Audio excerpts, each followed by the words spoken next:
আরে তুমিও তো কম বদমাশ না, ওই জন্যই তো। কি করবে, বদমাশটাকে যে কেন হয়েছে অরিও।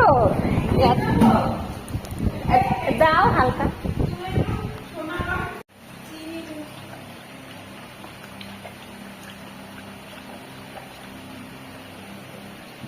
হয়েছে জল খাওয়া অরিও?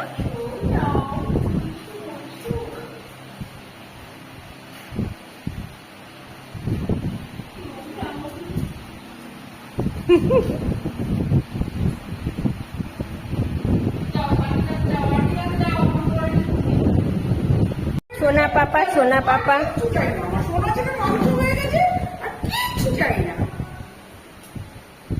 তাই পারিও, তোমার আর কিছু চাই না? মাংস হয়ে গেছে তোমার? ও এখন বসে বসে ভাবছে যে আমাকে নিয়ে এরা কি করছে।